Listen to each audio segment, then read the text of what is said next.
नमस्कार दोस्तों, स्वागत है आपका अपने YouTube चैनल आर्ट ज्ञान कला में। और आई होप सब अच्छे हैं, सुरक्षित हैं, मास्क लगाकर प्रॉपर रखते हैं आप लोग। तो सेफ्टी बहुत ज़रूरी है आज के समय में। भले ही कोरोना चला गया लेकिन दोबारा आने की उम्मीद है। कह सकते हैं कि दोबारा कभी भी लौट के आ सकता है, क्योंकि ये आने जाने वाली चीज़ हो गई है। अब इसको अपनी हैबिट में बनाना पड़ेगा। चलिए, आप देखिए, कल क्योंकि मैंने बोला था आप लोगों से, क्योंकि मैं ग्रुप पढ़ाने वाली हूँ, तो ग्रुप आप लिखेंगे प्रोग्रेसिव आर्टिस्ट ग्रुप। देखिए, मैंने हेडिंग भी डाला हुआ है, प्रोग्रेसिव आर्टिस्ट ग्रुप मुंबई, जिसको क्या कहा गया है, शॉर्ट नेम हम इसको देते हैं पैक ग्रुप कहा जाता है। मोस्टली ये पैक ग्रुप के नाम से ही आता है। तो कल इसके आर्टिस्ट, क्योंकि मैंने आपको ये भी बताया था जैसे जैसे मैं आपको आर्टिस्ट पढ़ाऊंगी वैसे वैसे आपको आर्टिस्ट के साथ ग्रुप भी पढ़ने हैं, क्योंकि ग्रुप जुड़े हैं आर्टिस्ट के साथ, और आर्टिस्ट के साथ ही अगर पढ़ लिए जाएं तो ज्यादा अच्छे से समझ में आ जाता है।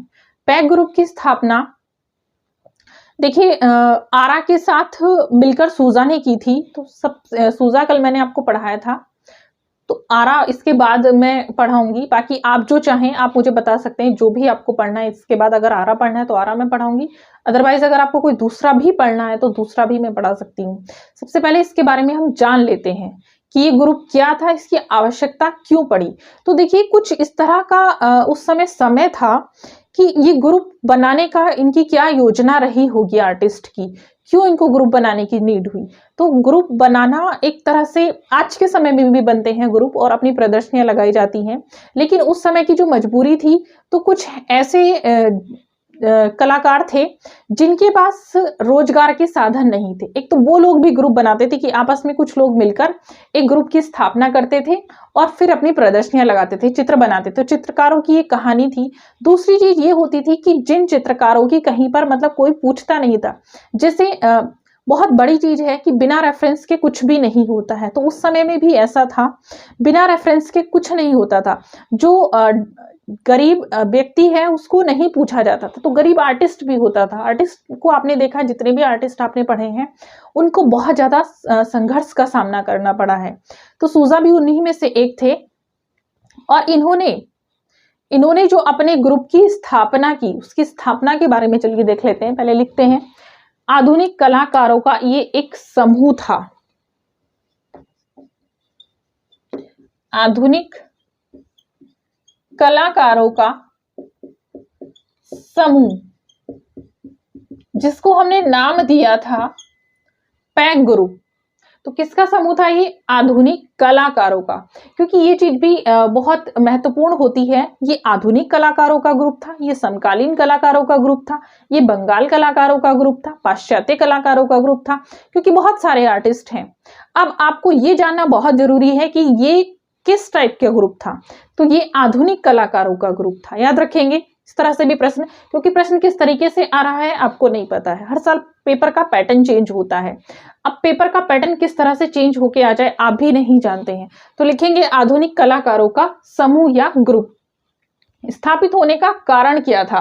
तो देखिए लिख लेते हैं, कारण लिख लेते हैं पहले। स्थापित होने का कारण,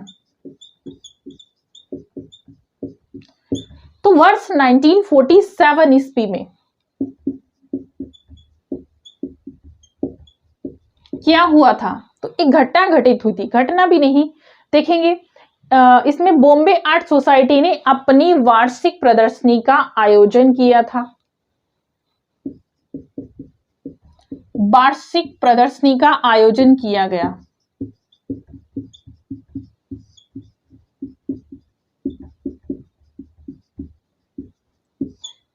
किसने किया? बॉम्बे आर्ट सोसाइटी ने। कब किया? 1947 ईस्वी में। और इस प्रदर्शनी में सूजा की कलाकृतियों का चयन नहीं हुआ, जिससे सूजा को गुस्सा तो आया, क्रोधित हुए और उनको उस अपमान का भी सामना करना पड़ा कि उनकी कलाकृतियों का चयन नहीं होता है। तभी से उन्होंने ठाना और आरा के साथ मिलकर उन्होंने खुद के एक नए ग्रुप की स्थापना की। तो इसमें लिखेंगे आगे, स्थापना 1947 ईस्वी में। तो इसकी स्थापना भी इसी समय हुई थी। स्थापना 1947 ईस्वी में। ठीक है, अब देखिएगा कहां हुई थी। तो मैंने ऊपर भी लिखा हुआ है कहां हुई थी, मुंबई में।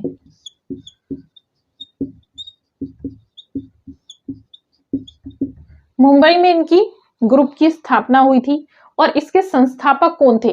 FN सूजा।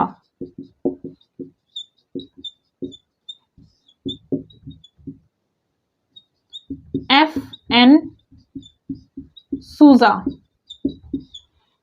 ठीक है। FN सूजा थे और इसके सचिव भी सूजा ही थे। संस्थापक और सचिव दोनों ही कौन थे? सूजा थे। अब आगे देखिएगा, क्योंकि ये 4 कलाकार थे इसमें, और 4 कलाकार कौन कौन से थे? पहले हो गए सूजा, दूसरे रजा थे इनके साथ साथ इस ग्रुप में। पहले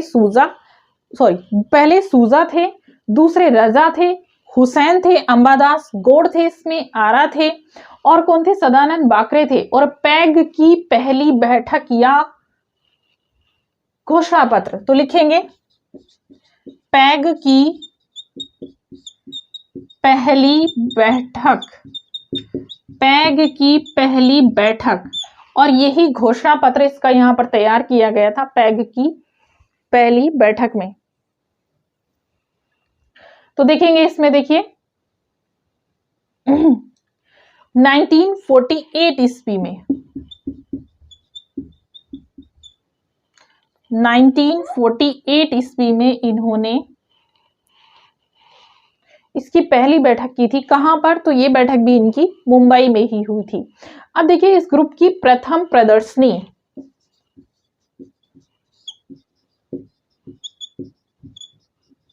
तो प्रथम प्रदर्शनी लगी थी 1949 ईस्वी में।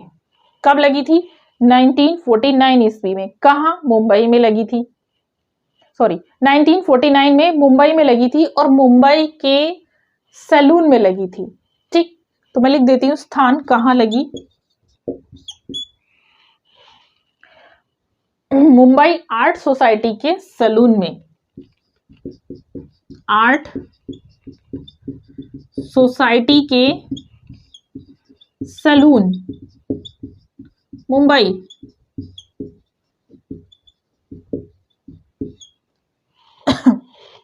आर्ट सोसाइटी के सैलून में लगी थी, जिसका उद्घाटन मुल्कराज आनंद ने किया था। किसने किया था इसका उद्घाटन? मुल्कराज आनंद ने किया था। अब देखिएगा, क्योंकि वर्ष 1949 में ही इसकी एक अन्य प्रदर्शनी भी आयोजित की गई थी मुंबई में ही, और उसमें अश्लीलता का आरोप सूजा पर लगाया गया था। तो सूजा को काफी उनके मन को बहुत क्षति पहुंचती है, जिसकी वजह से इस ग्रुप की दूसरी प्रदर्शनी 1950 ईस्वी में हुई थी। दूसरी प्रदर्शनी 1950 ईस्वी में, ठीक 1950 ईस्वी में हुई थी। किसके साथ? कलकत्ता ग्रुप 43 के साथ। जब आप कलकत्ता ग्रुप पढ़ेंगे तो तब भी उसमें भी आप ये चीज लिखेंगे कि किसके साथ हुई थी, क्योंकि दोनों ग्रुप से जुड़ी हैं, दोनों ग्रुप एक दूसरे से जुड़े हैं, तो दोनों ग्रुप के साथ ही ये चीजें आएंगी आपकी। अब देखिए दूसरी प्रदर्शनी 1905 में किसके साथ? कलकत्ता ग्रुप के साथ।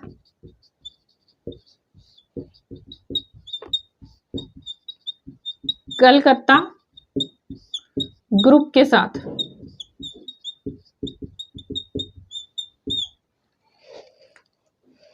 ठीक, देखिए इसके बाद फ्रेंच छात्रवृत्ति मिलने पर रजा चले जाते हैं, मुंबई छोड़कर अपनी चले जाते हैं। कहाँ चले जाते हैं? पेरिस में चले जाते हैं, और ये इसी वर्ष चले जाते हैं 1950 ईस्वी में, क्योंकि इनको छात्रवृत्ति मिली थी। तो छात्रवृत्ति मिलने पर ये पेरिस चले जाते हैं, पेरिस का दौरा करते हैं ताकि कलाकृतियों को देख सकें, जान सकें, कुछ सीख सकें, और वहां से सीख के आने के बाद भारत में उनके ऊपर कुछ कार्य कर सकें या बना सकें। इसके बाद आप देखेंगे सदानंद बाकरे भी यहाँ से चले जाते हैं, लंदन चले जाते हैं सदानंद बाकरे भी, और यही रीजन था कि ये ग्रुप टूटने लगा, और ये ग्रुप टूट जाता है और यहीं पर समाप्त हो जाता है। इसकी 2 प्रदर्शनी लगी थी।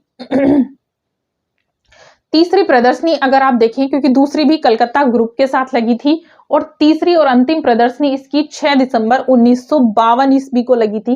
लास्ट प्रदर्शनी थी इसकी, और ये लगी थी, ये भी यहीं पर लगाई गई थी, मुंबई आर्ट सोसाइटी के सैलून में लगाई गई थी। और ये इसी समय पर हुसैन भी इस ग्रुप को छोड़कर चले जाते हैं। तो धीरे धीरे आप देख रहे हैं एक एक करके इस ग्रुप को सारे आर्टिस्ट छोड़कर चले जाते हैं। इस ग्रुप की कहानी थी, ज्यादा कुछ भी नहीं है। और यही नहीं, आगे आप जितने भी ग्रुप पढ़ेंगे तो उन सबका रीजन यही रहा था कि उन सबको एक समय पर जब आर्टिस्ट का कैरियर अपना बनने लगता था तो तभी आर्टिस्ट उन ग्रुप को छोड़कर चले जाते थे। यही रीजन, सारे ग्रुप का रीजन यही रहा है कि वो ग्रुप अब लास्ट में पहुंच जाते थे और वह ग्रुप समाप्त हो जाते थे या खत्म हो जाते। उन ग्रुप के टूटने का रीजन ही मेन ये रहा है, क्योंकि इन ग्रुप को बनाया ही सिर्फ इसलिए गया था जब तक किसी भी आर्टिस्ट को अपना कार्यक्षेत्र नहीं मिल पाता है, अपना कोई फ्यूचर नहीं मिल पाता है, कोई स्टैंड नहीं मिल पाता है, तब तक वो इसमें काम करते थे। जहां पर उनको एक अपना कार्यक्षेत्र मिल जाता है, अपने फ्यूचर के लिए कोई रास्ता मिल जाता है, वो वहां से निकल लेते थे। तो चलिए, ये था आपका पैक ग्रुप। पैक ग्रुप से ज्यादातर प्रदर्शनियां पूछी जाती हैं, घोषणा पत्र पूछा जाता है, आर्टिस्ट कितने थे नहीं ज्यादा पूछा जाता। बस ये याद रखेंगे। इस ग्रुप के संस्थापक कौन थे? FN सूजा। ठीक, चलेंगे। अब आप नेक्स्ट जो भी पढ़ना चाहते हैं, या फिर मैं सूजा को सीधा सीधा पढ़ाऊंगी क्योंकि ग्रुप से जुड़े हुए हैं, तो ग्रुप से जो जुड़े हैं मैं उनको पढ़ाऊंगी अब आगे। बाकी आप जो पढ़ना चाहते हैं आप मुझे बता सकते हैं। ठीक है, तो लाइक करना ना भूलें। Thank you.